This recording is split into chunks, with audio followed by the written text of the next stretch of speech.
Good afternoon, everybody. Once again, this is David Cerns with Haley Marketing, and welcome to today's Lunch with Haley event. Today, we are going to be talking about recruiting.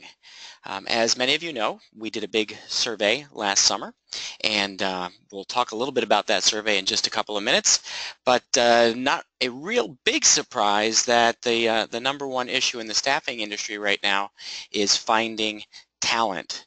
So sort of in response to all the requests we've been getting to do a webinar on recruitment marketing, we put together today's Lunch with Haley presentation that is filled with lots of ideas on how to find, win, retain talent. If you haven't already done so, you're probably going to want to download the slides. I mean, normally with our Lunch with Haley events, our slides are a lot of pictures and very few words. Well, today's pretty much the opposite. Lots of words. We took the notes for you. So if you don't have the slides, go to lunchwithhaley.com, find the Recruiting Insight and Innovations webinar, and download the slides so you don't have to take quite as many notes today. With that started, let's sort of jump in and address the first question. Why are we here? Well, as I mentioned, it's no secret. Finding talent is hard. And back in August, we did a study with 495 staffing industry professionals, ranging from startups to companies that do more than $1 billion a year in sales. We had companies representing just about every segment of the staffing industry. As you can see on the screen, that the pie chart shows a really wide variation of the types of staffing services our respondents engage in. And what we learned is it doesn't matter where you are. Recruiting is very tough. In fact, in our survey, the biggest challenge, dun dun dun, is of course the skills gap.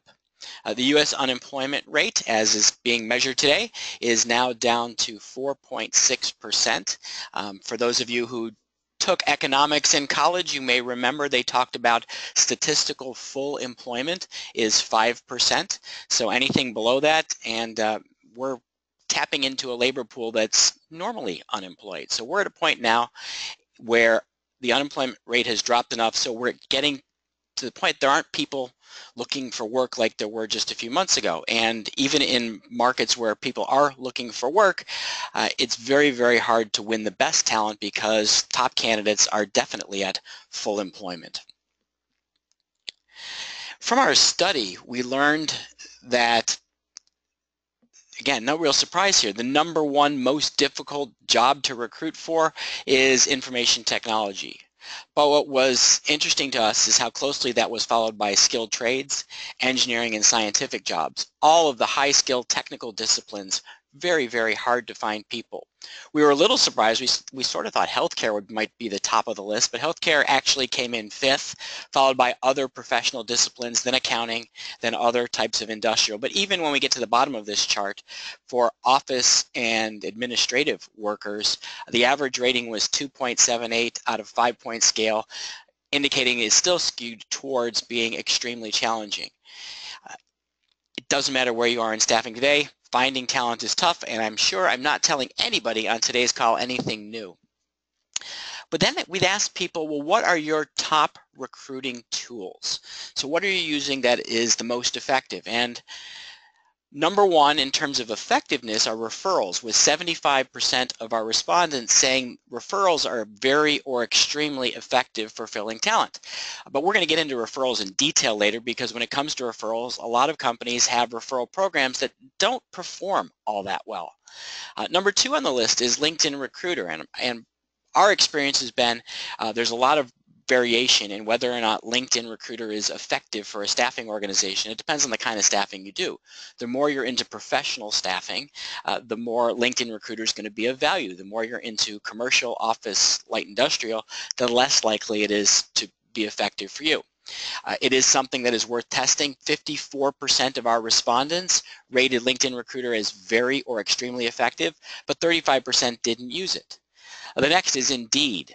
Indeed sponsored jobs and Indeed organic traffic. Well, Indeed is the number one driver of candidates to staffing company websites. So if your jobs are not on Indeed, today you're going to have to pay to get them on Indeed by doing sponsoring. And even if they are on there organically, you may want to experiment with paid sponsorship, because 52% of our respondents to the survey rated Indeed as very or extremely effective for getting talent. The next one is a company's website. If your website is not optimized to bring candidates to you, it's time for a new website.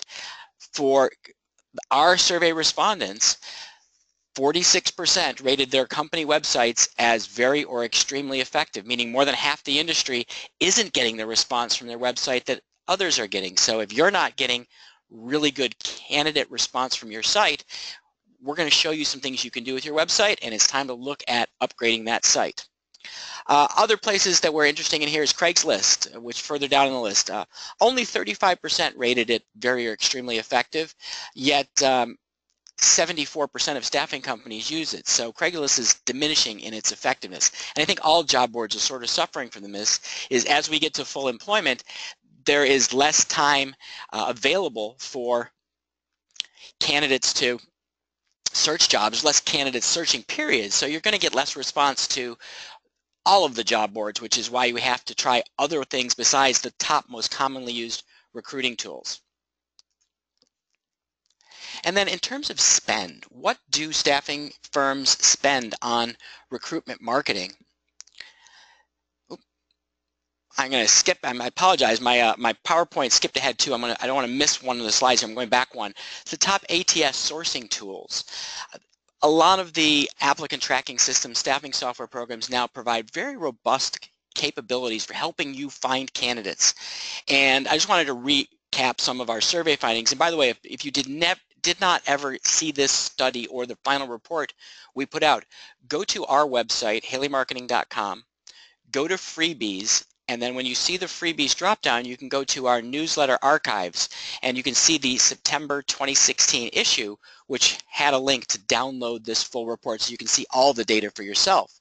But the top ATS sourcing tools are the ability to direct source job candidates from job databases, Monster, Career Builder, Indeed, within their ATS. Direct sourcing from social media was another very popular tool. Having the CRM and email integrated with the ATS so that you can do all of your email communication from one platform. Automating job posting, so as you put jobs into your ATS, they automatically update your website. Integrating your site with a full career site, another very popular feature. And then job alerts in multiple formats, email and text or SMS were the most valuable tools. So again, I'm not going to read all the things on the chart you see on screen, but those are the top tools that our clients and other professionals in the industry said were driving candidate traffic for their businesses. Now we'll go on to the slide on the recruiting spend. What is also interesting is how much staffing companies spend on recruitment marketing. A small percentage, it's less than 1% of their company revenues. And candidly, if you're spending less than 1%, these days you probably have a lot of open job orders. You need to invest money in recruitment marketing in lots of different ways to get candidates coming in the door. As you can see, the majority of the industry spends between 1 and 6%, about half of the respondents to our survey. And a very small sliver spends more than 10% of their revenue on recruiting. And my guess is companies that are spending that heavily may do more direct hire recruiting where they have bigger margins, because if you're doing all traditional staffing, it would be very difficult to spend 10% of revenue on recruitment marketing. Also, a quarter of our respondents didn't know what they were spending. That's a very important statistic, because if you don't know what you're spending, it's really hard to maximize your return on what you're investing in recruitment marketing. And for most staffing and recruiting firms, outside of payroll, recruitment marketing is their biggest cost. Okay, David, so I'm spending all this time talking to you about study results that you can go read on your own, but where can you find talent? What are we going to do to help you solve this skills gap problem? Well, today we're going to go through 5 recruiting strategies. So these strategies are as follows, and I'm going to introduce each one very briefly, and then we're going to do a deeper dive into tactics for each of the 5 strategies. Strategy number 1 is to improve your reach. Essentially, get your jobs in front of more people. Widen your talent pool so you're expanding the range of candidates you're trying to appeal to, you're trying to seek, so you're not as narrowly focused on a smaller pool where there's going to be less response.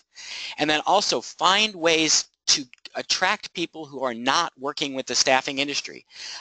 The American Staffing Association has told us that about 80% of job seekers don't think about going to a staffing or a recruiting firm. So if 4 out of 5 job candidates are never thinking about looking at your jobs, we have to improve that reach to get them looking at your jobs, seeing staffing as a really viable channel for finding meaningful jobs, great career advancement opportunities. Our second strategy is to steal talent. Now, when you're selling, we think about beating the competition. We think about how can we more effectively win business away from the competition. We got to do the exact same thing with recruiting. How do we steal talent away? How do we offer more than the competition does? Not just more money, but more can be a lot of different things that provide more value to the candidate. How do we deliver a better service experience? If our competitors are not doing a great job communicating, how can we do a better job? If our competitors are making it hard to apply, how can we make it easier? We want our firm's service experience to be the best in our market. And lastly, how can we build a stronger brand in our local market, in the industry we serve, so that more people are aware of our firms, the kind of people we place, the kind of jobs we can offer, and how we can help individuals in their careers. The third strategy is to improve conversion. So every staffing firm spends gobs of money trying to get candidates to respond to job orders, but then there's typically a pretty big loss rate of candidates coming in the door to candidates actually getting interviewed and then sent on assignment. Back in my days in the staffing industry, there was nothing more frustrating than on a Sunday to have spent a ton of money on classified advertising. Yes, I'm that old in this industry, but to have spent a ton of money on classified advertising, and then the phones ring off the hook Monday morning and the recruiters are all saying, oh, we're busy, take a message. That's an example of loss of candidates. But today it's online. Are we doing everything possible to drive inbound leads of jobs candidates? Once they get to the website, is the website optimized to drive people to our job board? Is the job board optimized to drive those people to apply? Is the application process optimized so if people start an application and quit, we can go back to them and get them to finish it? And are we attracting repeat visitors to the website? Because one of the things we've learned at Haley Marketing is that a candidate coming back to your site is twice as likely to apply to a job as a first-time visitor.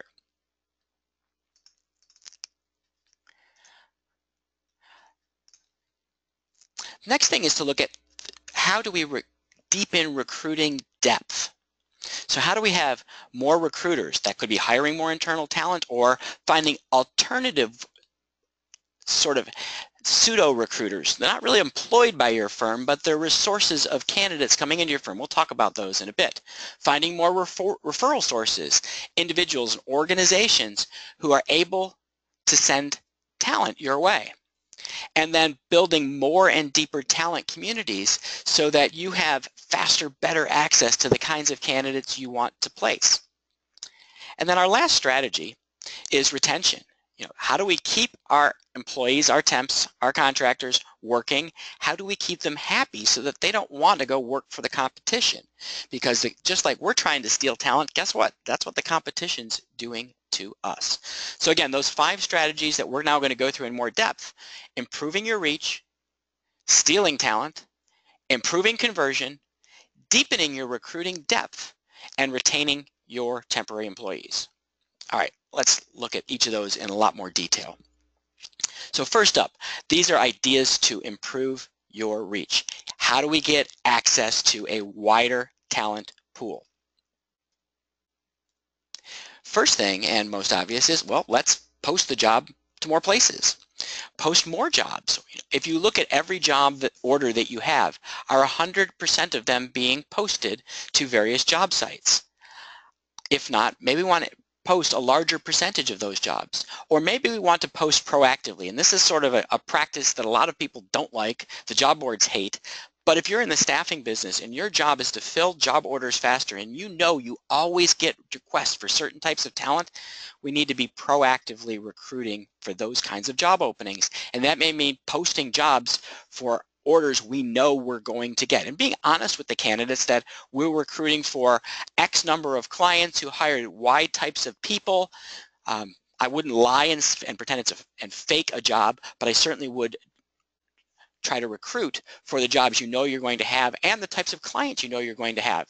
Different job boards have different policies on what you're allowed to do, so you have to be cautious about how you do this, but proactive recruiting is critical in today's market. You also want to look at posting the same job different ways, and I've talked about this in past Lunch with Haley's, where we did an experiment for ourselves. We took the exact same job, an internal position we were trying to recruit for. We wrote one job description and we posted that exact same job description with 3 different job titles. Job title number 1, the original real job title we used, did not produce any job applications. So we had a title we were using that didn't make sense to anybody searching. So we weren't getting anybody interested. We tried 2 alternative titles.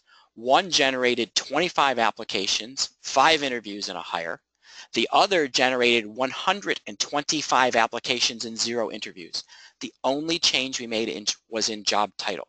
So changing job titles can impact quantity and quality of candidates, and you want to experiment with the same jobs posted with different titles to see what drives the quality and quantity of traffic that you need. And the other thing you want to be doing is test more places to post. If you're just using Career Builder, test Monster, test Indeed. If you've never sponsored jobs before, test sponsoring. If you've never distributed your jobs to job aggregators, look to find distribution services that can send your jobs to more places. Tools like a Broadbean or a Data Frenzy, Haley Marketing's job board. We send jobs out to multiple aggregators.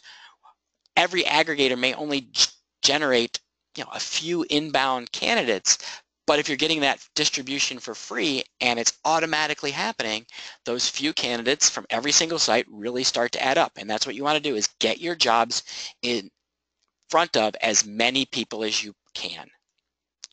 Next thing is to widen the talent pool and thinking about how do we look for a broader range of potential job candidates, excuse me. So one of the things we do in marketing is we think about candidate personas and develop a profile of the audience we're trying to reach.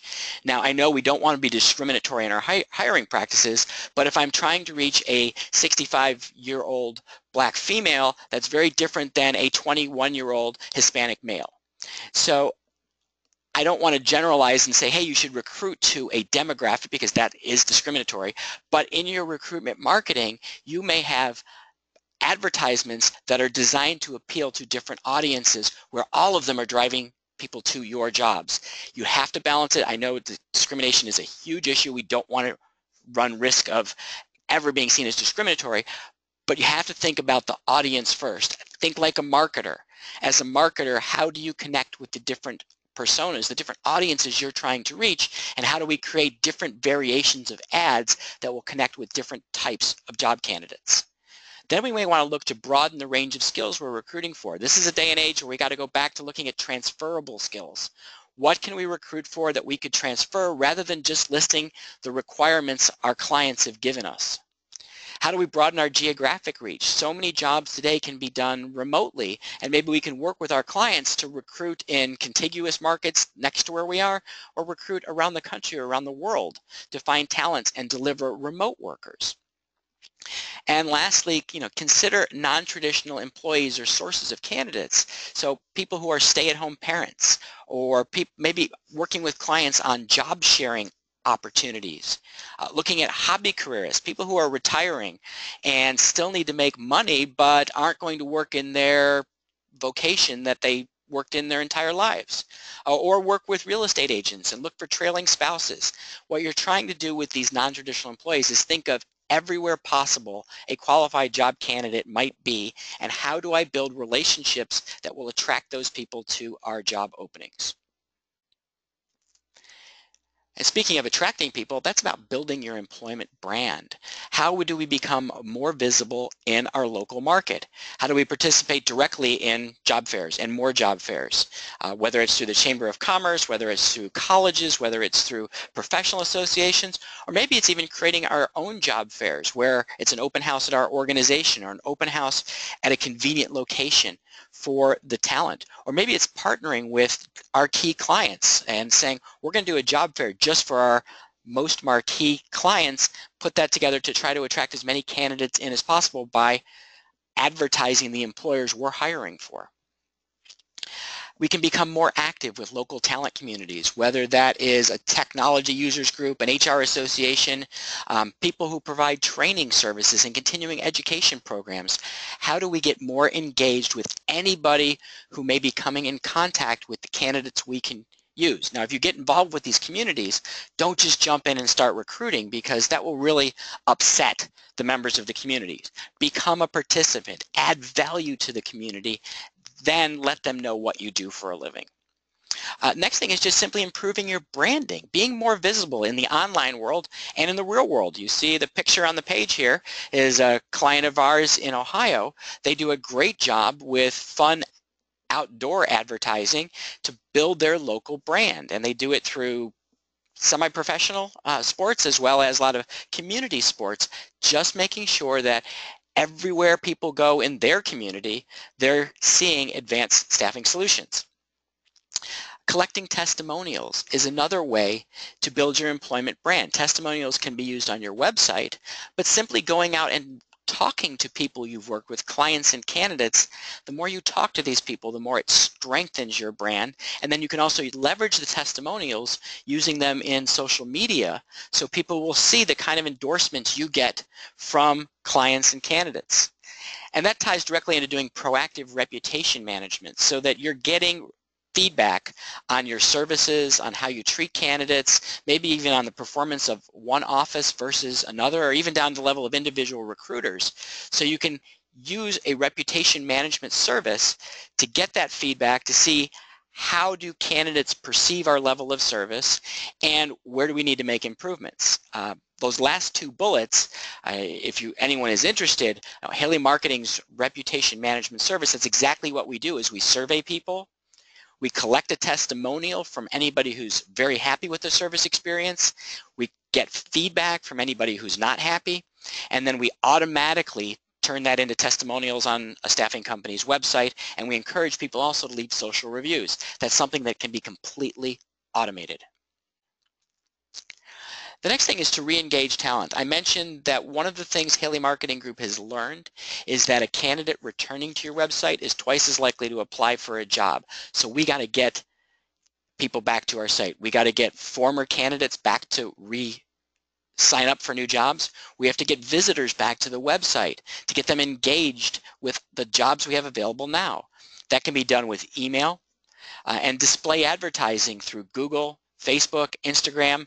And when we're doing this advertising, you see on screen a couple of examples where we're not just saying, hey, we have a job opening, come work for us. We're trying to find fun reasons, engaging pictures to make people think maybe it's time to look for a new job. So the bottom left picture says, friends have better jobs, apply for a new job now. Don't be the odd man out. As you can see, we're not just selling, we have a job opening for a forklift driver. We're selling the opportunity to advance your skills, to improve your career, to get paid more, just to drive people back to all of the job opportunities you have, rather than marketing one that may or may not be of interest. All right, next, let's look at how to improve conversion, getting more people to apply to your jobs. The first solution is the easiest, write better posts.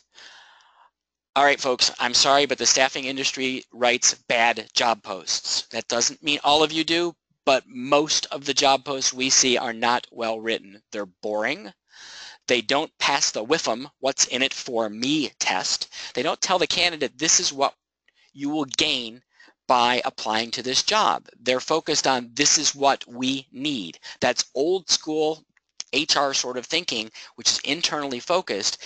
As a recruitment professional, you're in a sales and marketing job, and we got to think like sales and marketing professionals to be very engaging in how we write, to have lots of benefits in the job posts. And if you're not familiar with best practices in writing job posts, we did a great idea club last July on writing job posts. So again, you can go to haleymarketing.com, click on freebies, and then in the drop down you will see Idea Club Newsletter Archives. Go to that, scroll to July, and you can download that article from last July. Some of our clients are also doing some really cool things with video posts. You see Spectrum Staffing Services on the screen that has a very short commercial that we help them produce about a specific job opening. Now you may think, oh boy, producing video is super expensive. Well, no, it's not. And we work with them to do this incredibly cost effectively to create a very short, it's 40 seconds total, commercial for one job post. And what you're seeing on screen is the image at the very end of the advertisement that allows people to go directly from the YouTube video to apply, to view other jobs, or to contact Spectrum Staffing. All of this can be done through videos and using YouTube, and then taking those videos and marketing them on your website and on social media. Next up, make it easier to apply.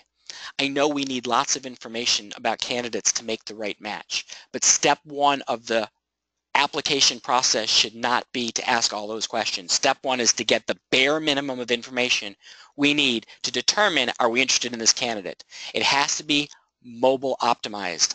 If a job seeker cannot search and apply from their phone, you are losing 30 to 50% of your candidates. If the application is too long, you are losing, we've seen abandonment rates of 85% or more to long application forms. So can you imagine spending tens of thousands of dollars on job posts only to lose 85% of all the candidates who came to apply for those jobs? A hard application will do that to you. If you need to ask 100 questions, well, on step one, ask the 3 most important questions. Once they've passed that, you have their contact information, then ask them to answer the other 97 questions. If possible, offer one-click apply options. Apply with Indeed is a one-click apply option. Apply with LinkedIn was a great one. Some ATSs allow this. Unfortunately, LinkedIn took that away from most people, but we want to make it so people can apply in as few clicks as possible. And another new technique that's coming out is options for applying without a resume, a short form, a screening questionnaire.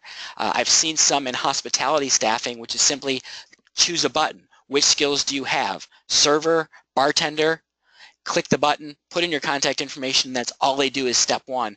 Make it super simple to do from any device in just a few keystrokes. Next is to make it more convenient. The staffing industry has done a very good job of making it easier for candidates to apply to jobs by offering convenience. Whether that convenience is having more locations people can go to apply for a job by having either real offices in more places or virtual offices that you set up from time to time, or even a mobile office that you drive from place to place. I've seen staffing companies do that to go where the candidates are. Extend the hours. You know, a lot of candidates could come in early in the day or after work, but they can't come in between 9 and 5. And if those are the only hours you're interviewing, you're losing candidates. So do your interviewing in the evening. Do it early in the morning. Do it on weekends. Allow most or all of the work to be done at home. Most staffing companies have gone this route, but still some have not, where you can't do all the paperwork that's going to have to be done at home on your own time at your convenience before you come in for an actual interview. And then give people more ways to connect with you. Some people want to call you on the phone. Some people want to send you an email. Some people would like chat. Some people would like text messaging. So wherever you can, provide more ways to connect, because that will allow you to get the maximum possible response from your recruiting efforts. Don't lose candidates. Don't lose candidates at any point of the recruiting funnel. When they come to your website, make sure your site is optimized to maximize conversion. Be a great storyteller so that the words, the copy is engaging. Have strong calls to action everywhere, so you're driving people to take the next logical step. Consider even a fly-in. I know a couple of our a couple of our clients have added fly-ins to their homepage to say, hey, just send your resume right now. And adding that fly-in, in one case I know they had a 71% increase in the number of resumes received just by making it one of the first things people see on the homepage. Expand your career content so you've got more information to attract job seekers to your website. And then automate your follow-ups so that you don't have to get on the phone with every candidate all the time, but you can be using job alerts or text-based alerts to automatically follow up with candidates, nurture relationships, help bring those people back. You can also do remarketing, setting up pay-per-click advertising so that any candidate who visits your job board, your company's job advertisements will follow them all around the internet to get them back, because that repeat visitor is more likely to apply for a job. Next up, let's talk about stealing talent away from the competition. And remember, everything we're going to look at in this section, your competitors are going to be doing to you. So you got to be ready to play offense and defense in this area. First off, the simple one, well, not so simple because it's expensive. How do we offer better benefits? But benefits don't have to be cash-based. They may be, we've all had to provide health insurance thanks to ACA, and who knows what's going to happen with that next year. But can we offer more flexibility in the hours that people work?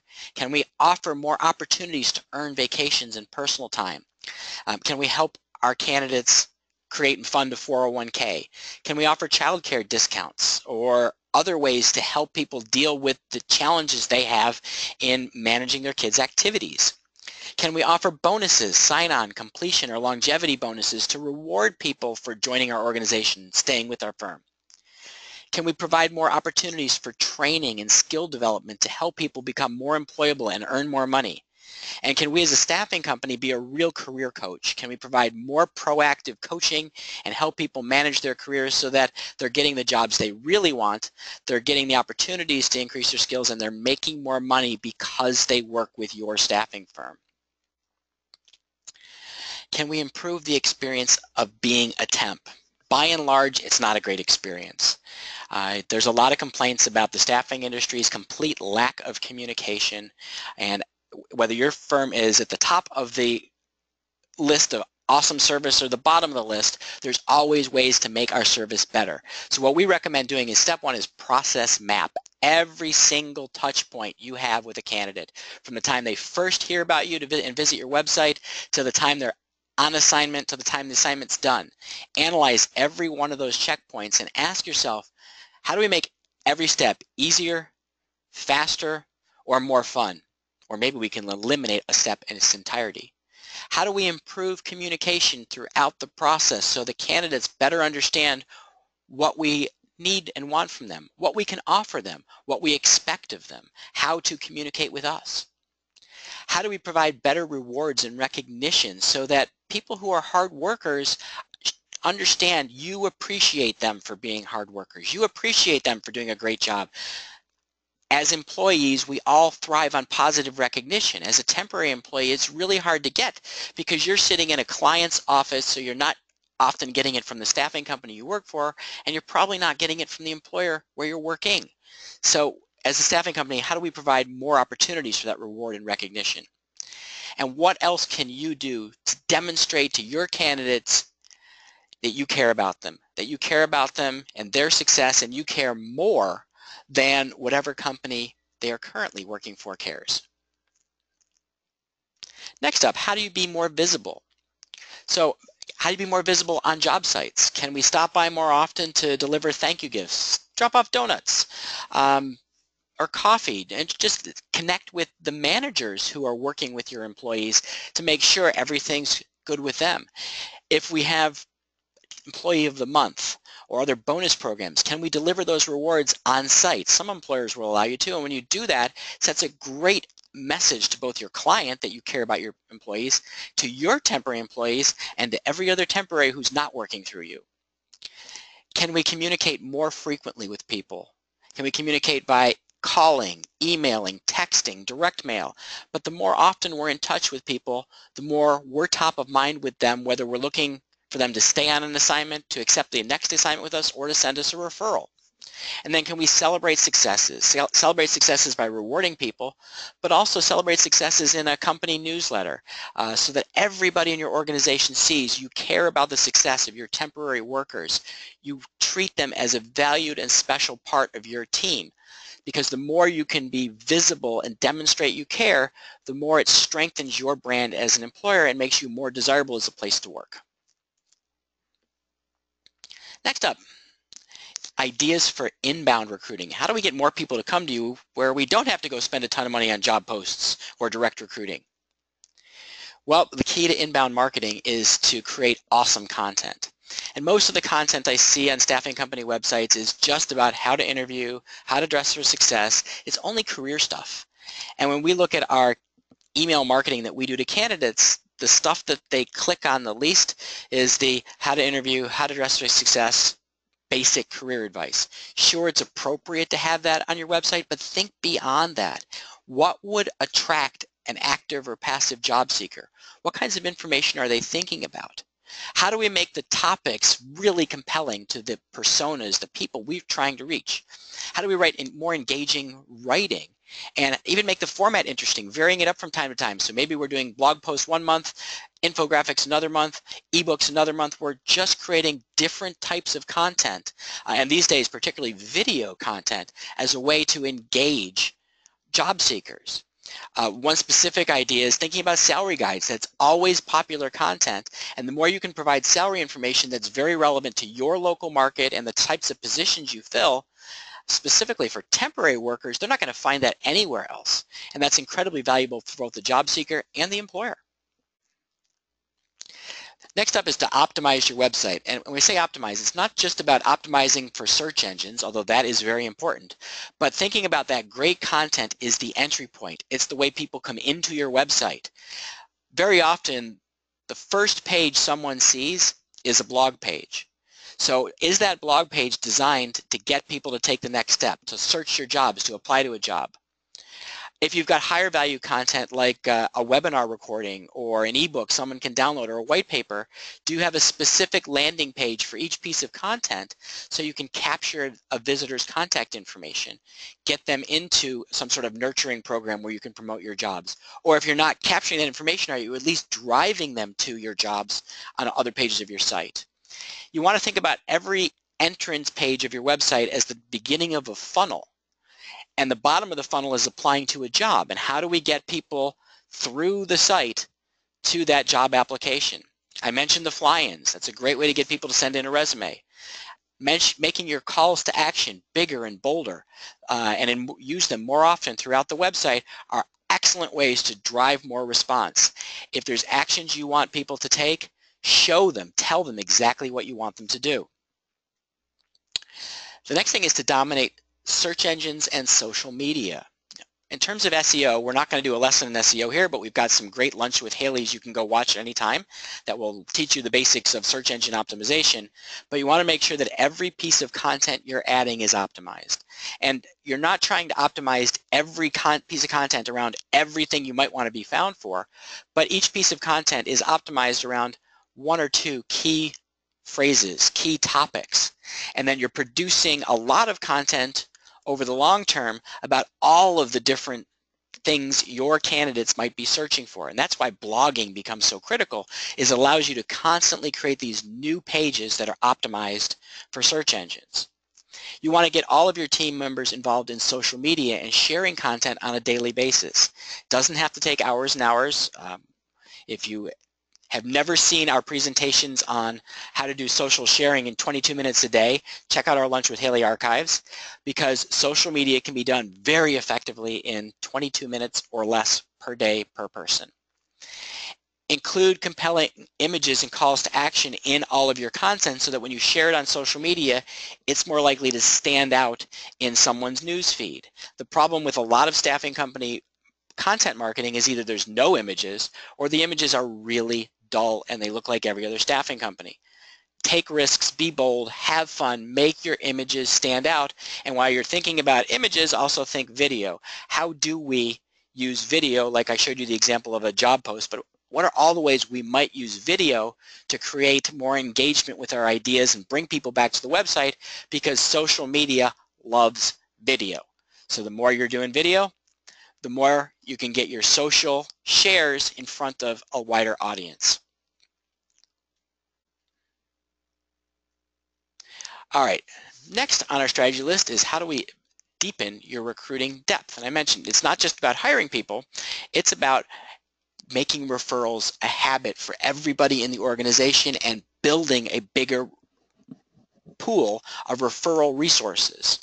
So first and most obvious is to train everybody in your firm, from the administrative assistant answering the phones to every salesperson and every recruiter. Now, recruiters are already trained to do this, but sometimes the rest of the people in the office don't think about being on the lookout for talent every day, everywhere, constantly. Every person they talk to, refer them back to your website if they're interested in finding new jobs or they know people who are interested. We want to regularly encourage people to provide referrals. We want to make it a habit so that every relevant touch point we have, we are asking for referrals. We want to turn our temps into recruiters. We have this incredible distributed network of employees who work for us, get paychecks from us every week, and can be partners in our recruiting. So the first thing is we need a real kick-ass referral program. And candidly, the majority, probably 98% of staffing company referral bonus programs are uninspired. It's a bonus amount that's not big enough to get anybody's attention or interest. They're not marketed that well. Now, there are exceptions to this, but by and large, they're not motivating and they're not well communicated. We'll talk in just a few minutes about strategies for building a really good referral program. We also want to make sure with our temps we're regularly communicating about hiring needs, so they are always up to date on the kinds of jobs you're trying to fill, and then we're asking and asking and re-asking for the referrals of people they know they run into who might be interested in a better job, making more money, picking up extra work, advancing their career, all of the different benefits you can provide as a staffing organization. And lastly, we're going to increase the frequency and the number of channels used to communicate with our temporary employees. So if we're just today using email, well, maybe we'll add in text messaging. If we're just doing email and text, well, we'll do phone calls, we'll do direct mail. Think about all the different ways we can connect with our audience and make sure we're connecting through all those different channels. Same thing goes with our alumni, the people who have been hired by our clients. Create an alumni outreach program. Stay in touch, nurture relationships, and invite them to continue to take advantage of your referral program. And don't forget to reactivate them when they're back in the market looking for new job opportunities. You want to be a partner in their career for life. Next up is to extend your referral network. Just like we wanted to widen the candidate pool, we also want to widen the referral pool. So who else could refer candidates to you?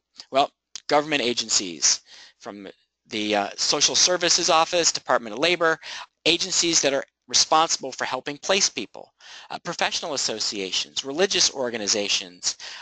There are social organizations who have a mission of putting people to work, places like Goodwill. You may go to those organizations and say, hey, we can help place the people you're helping to find employment. Partner with more colleges, universities, and trade schools. Get in touch with their career placement officers and make sure you're regularly giving them a list of your job openings, and explain where you can and can't place people who are currently working or recently out of school. Talk to people who run outplacement and resume writing services, because their job is to get people jobs, so they can definitely refer candidates your way. Look at community education. When those flyers come around from the local school districts, take a look at what courses are being offered. A lot of times there's courses related to professional skills. Can you work with the teachers in those courses? Can you work with the students coming out of those courses to help put them to work? And then lastly, if you're not doing any sort of offshoring, look at offshore sourcing and database mining to constantly feed your recruiters with sources of candidates to go after, to build email databases, to build social networking databases, so that you can try to market to a much larger talent pool. In terms of the referrals themselves, if you're going to have a great referral program, you have to be creative. Thinking about ways to do things that other companies don't do. So first thing is, how about partnering with your clients? They get direct candidates every single day. They rarely are going to hire from the people that come into them. Very tiny percentage are going to get hired. So what happens with everybody else? Well, they get a rejection letter if the company responds at all. Maybe you could partner with your clients to take some of those resumes they're rejecting. Maybe you could even partner with your competitors to look to do more splits. I mean, right now we're in a marketplace where it's hard to find the right talent. So why not build a network of trusted staffing competitors who can cooperatively work on job orders to help one another out so that everybody wins by placing more of the available talent. Make sure every single person coming to your website is invited to join a referral network where they will get rewards, cash and non-cash, for referring candidates to the job openings you have. All right, and I mentioned, how do we create that kick-ass referral program? Let's go through quickly just a few more of the details of how to create a winning referral program. First thing, make it super easy to participate. If it's hard to sign up, if you've got tons of rules about how I get paid, I'm not going to do it. So make it easy to participate by making signups on your website. I can sign up by email, text, and phone. Potentially, I haven't seen any staffing companies doing this, but creating an app where it's part of your referral network. People can opt in, submit referrals, and receive notifications about new job openings. You can also tell them about, or even provide them with payments for the referrals they've provided. Give your temporary employees business cards that they can use as referral cards. Hand out to people they know that when those cards come back, your temporary associate has earned a referral bonus once you place the person. Make sure when you're communicating with people about your program, you're clearly defining your needs, the types of people you place, the skills you're looking for, and what an ideal hire looks like to your firm. While you want to increase referrals, you don't want to waste your time with lots of garbage referrals. So clearly define your expectations so that your candidates, your referral network, are as much as possible referring the right kinds of people. Also be clear about what you offer, whether it's a cash incentive or probably even better, a non-cash incentive. So for example, I saw a referral program lately that was $25 for a light industrial referral. Okay, $25 is not very motivating. But if we said, we're going to buy you 2 lunches at Panera, maybe that has more perceived value than 25 bucks. Translating cash incentives into some sort of non-cash reward can often increase the perceived value of that reward and make it more motivating, because when people receive bonuses that are not in cash, it's like opening, well, it's Christmas this weekend, so it's like opening a gift on Christmas. It's a present to themselves that's going to be used just on themselves, whereas a small cash amount, goes into your pocket, gets used to pay a bill, and isn't very exciting. You also might look at opportunities to win a bigger reward. So rather than a guaranteed small reward, every referral you send in and gives you 1 entry and a chance to win a big prize. We've seen companies do things like win free rent, where for providing referrals, employees have the opportunity to get their rent paid, but it's only a drawing once a month out of everybody who submitted a referral that month. There's a psychological principle that says that people will spend more money on a chance for a big reward than they will for a small guaranteed reward. Now here, people aren't spending money, they're investing their time and their personal reputation in providing a referral. And so if there's a chance to win something big, psychology would say more people are likely to participate. And the thing about ask, ask, ask is to ask at every chance you get. Your careers page, your job post, your email communications, during the apply process, right after that first assignment is offered, whenever a candidate turns down an assignment, who else do they know that might want the assignment? After that first paycheck is received, during a performance review you do in your company newsletter, your emails, your blog, social media, every touch point, if you do that analysis to look at touch points and look at how to improve your service process, at the same time, look at where else should we be injecting a discussion about providing referrals and how do we make those referrals super easy to provide. Keep your program fresh. Make it fun. Change it up from time to time. so that it's not always just the same, here's our $25 referral bonus, thank you very much, but maybe every quarter come up with some new prize that's $25 of value, or 50 or 100 or 500 or 1,000, depending on what you offer. If you can, make it competitive. Have the opportunity to win a bigger prize, or have a leaderboard or badges you give to people for being an awesome referrer. Update your contests and your prizes. People stop paying attention to marketing that's the exact same thing time and time again, so we want to update from time to time to keep it fresh. And then when someone wins an award, make it very public how you celebrate. Celebrate with your email, in your blog, celebrate in your clients' offices to provide the reward, celebrate via press releases. Every way possible, you want to show off, hey, we're rewarding people for doing great things and sending us referrals, because that shows people, hey, you pay off, people really do win, people really do get rewarded when they're part of your company's referral program. Next category of solving the talent gap is to build your own temporaries. And this really wasn't one of our strategies before, but I'm adding it to the list here because the staffing industry really should be the training industry. We should be helping to manufacture talent. So what I mean by that is use your training programs, anything you have available, to create more qualified job candidates. If your staffing software that you own or the testing software has free training capabilities, well, make sure you're marketing those to your talent pool. Make sure you're encouraging them to tell others that, hey, we provide free training to help people build job skills. Use press releases to tell the world, your local community, we provide free training to help people build job skills. Partnering with continuing ed and training schools so they can refer candidates to you. Also, maybe you'd actually form a cooperative relationship where you'd drive your candidates to those continuing ed and training schools to build skills so they come back to you for job placement. Maybe you can even offer discounts to those local training facilities to help your candidates build their skills, become more employable.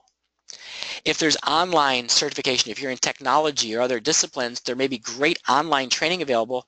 Well, you can purchase licenses either for individual candidates or a site license for your organization where people can take advantage of free training as your employee.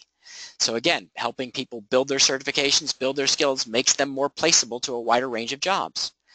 With training, look for ways to provide after-hours services because a lot of people are going to do their training nights and weekends. And some staffing companies have been very successful getting into the training business as a completely new line of business. I've seen organizations, one that really comes to mind is a company that did forklift driver training. They started in response to a shortage of forklift drivers in their market, and then they started to train and develop drivers. And they had the ability to place every single driver they trained. So they made money on the training school, and they made more money on the placement.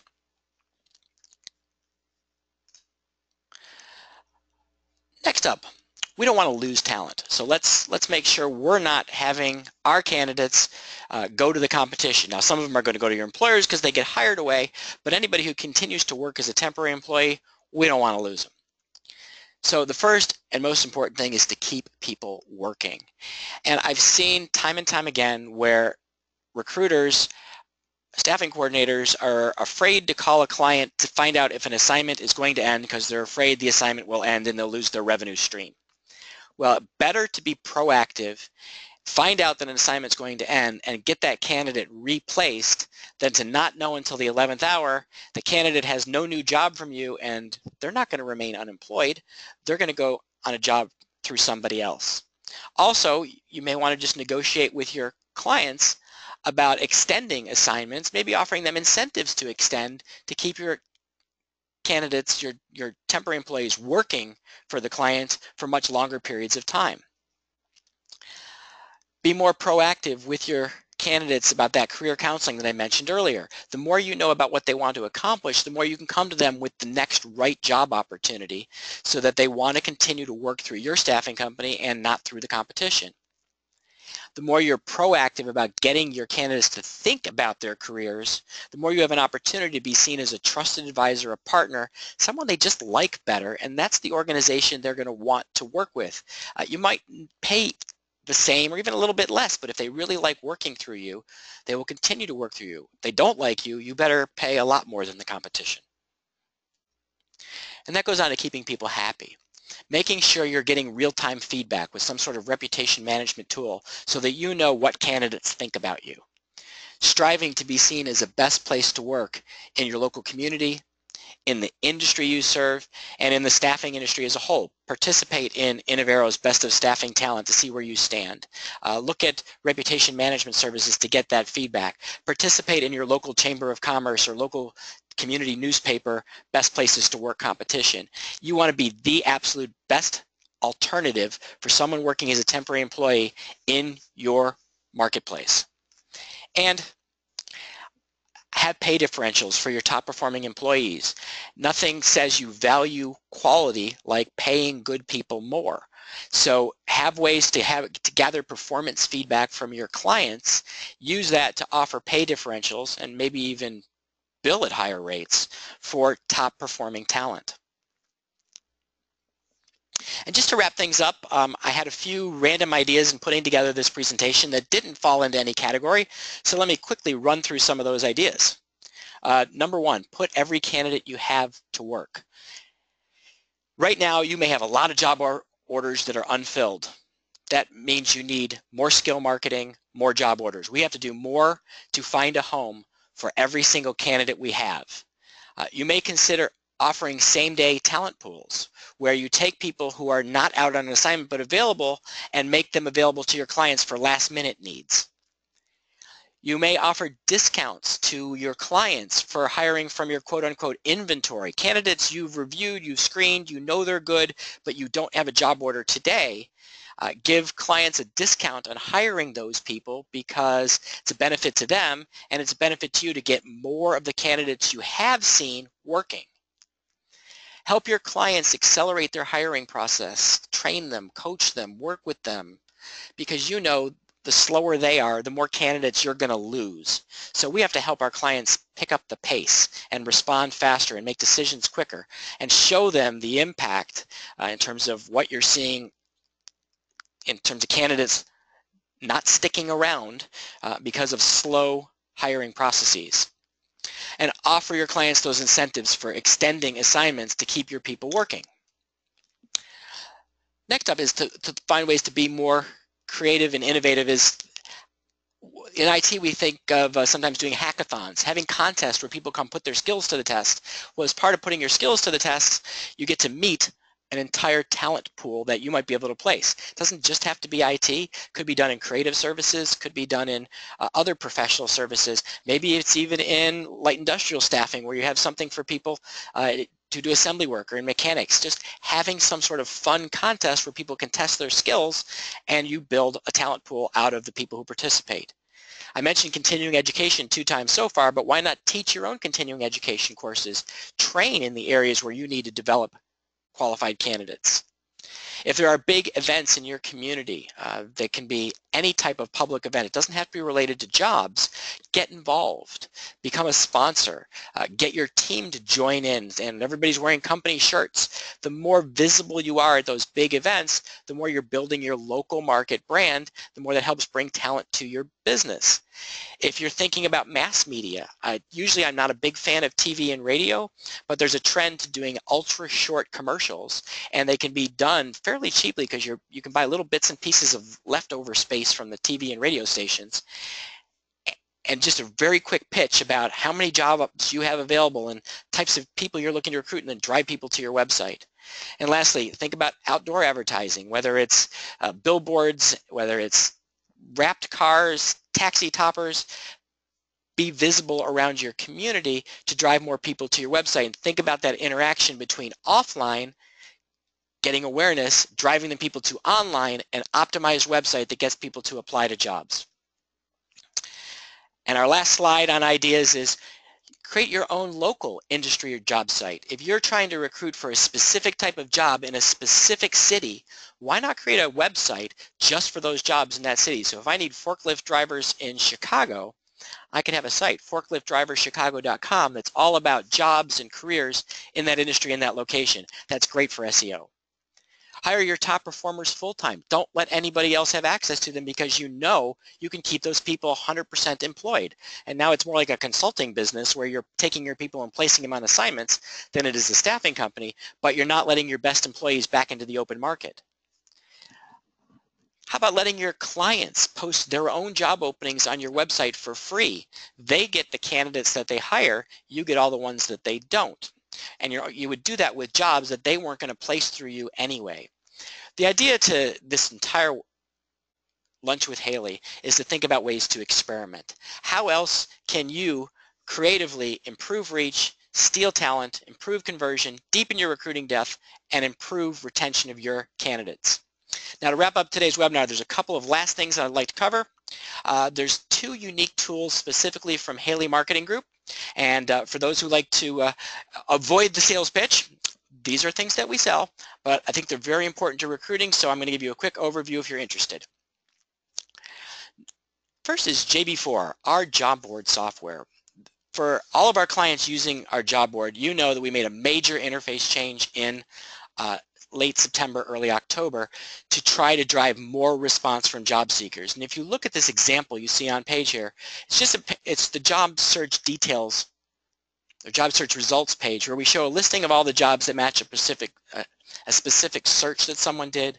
We allow the job seeker to easily filter by keyword, location, geographic radius of the job. But the things I want to highlight are actually over on the right. Don't miss out. We're trying to do more immediately to build talent communities, to get people to opt in for job alerts every time they're looking at jobs. If the jobs on your website are not building a talent community, you're losing the opportunity to re-engage visitors. We also have skip the search. If a candidate is really busy, maybe they just want to send you their resume and not have to go through reading all the job details of jobs they're interested in. Some companies don't want that. We can turn it off as an option. But you may want to skip the search capability because it allows you to gather more resumes. And right now when we need talent, the more people who can directly submit their resume, the more people we can place. You also see at the top, get this search as an RSS feed. Now most candidates aren't going to care about getting a search as an RSS feed, but as a staffing company you do, because I can get that feed, which is just a URL, just like going to a web page, and I can share that feed with social media. I can share it with Twitter, with LinkedIn, with Facebook. So I could take a specific search, like let's say, for example, all administrative assistant jobs in Buffalo, New York, and I could send it to a Twitter account for administrative assistant jobs in Buffalo, New York. If I'm a recruiter, I could do all of my own jobs and then feed it to my LinkedIn status updates. And what we're trying to do at the job board is increase reach, more distribution of the jobs, increase conversion, and make it easier for people to apply to jobs the way they want to apply. The other tool I want to briefly mention is our Talent Showcase, and this is about skill marketing your available talent. We're all aware of online staffing, getting into the world of staffing services, and the Talent Showcase is sort of step 1 for a lot of staffing companies, where we can take the people we've interviewed but we don't have jobs for. We can build really nice sales-oriented profiles highlighting the key capabilities of these individuals, and we can allow employers with one click to request more information from the recruiter working with this candidate. The example you see on screen right now, the McIntyre Group, they went live with this Talent Showcase in September, and I ran into the owner of the company at Staffing World, and she said, first week this went up, a client that they had been trying to get in touch with for 2 years, unsuccessfully, saw a candidate, contacted them. They placed somebody that they had in their database that they didn't have a job for. Not only did they get a placement, but now they have a new client relationship. And this goes to keeping your candidates employed so you can proactively skill market before assignments end, and also monetizing the candidates you're interviewing but don't currently have jobs for. Okay, so that was the quick sales pitch. I want to thank everybody for today's Lunch with Haley. We'll wrap it up with just a couple of points. The talent shortages we're seeing, while they're frustrating, they're a good thing. Our value in the staffing industry is finding hard to find talent. And even in the recessions, it's finding the right talent when there's a lot of people in the job market. The talent shortages help us to be better at recruiting, but we need to think outside of the job order and the job post. How else can we attract talent? Who else can we attract? How can we maximize the number of people responding to our website, to our job advertising? How can we place more of the people who contact us so that less people go without a job offer from our firm or go to the competition? How can we be the best place to work for the kinds of people we place? How can we make our referral programs more irresistible and easier to participate in? How can we retain our candidates for life? So these are the questions that over the holidays you can think about so that as you go into 2017, you can become the best staffing recruiting firm in your market and in your industry. And with that said, I'll stay on the line for a few minutes to answer questions. And while I do, let me let you know about what's coming up after the holidays. So after the Christmas and New Year's break, we'll be getting back together in January for a product demo of our digital dominance. We'll be looking at the ways to really dominate social media. This is a probably a 30-minute product demo. We'll be looking at blogging, social media marketing, reputation management. We'll also be looking at how to deal with uncertainty given the tumultuous election and the new administration and most likely the changes coming in business regulation and certainly changes coming in affordable care and who knows what else. It's going to lead to a lot of uncertainty, and that's a good thing for staffing. So we're going to look at strategies for ensuring your success in 2017, and that'll be on Thursday, January the 19th. While I stay on the line answering questions, just want to wish everybody a very happy holiday season from everyone at Haley Marketing Group. We wish you lots of health, happiness, and prosperity for the new year.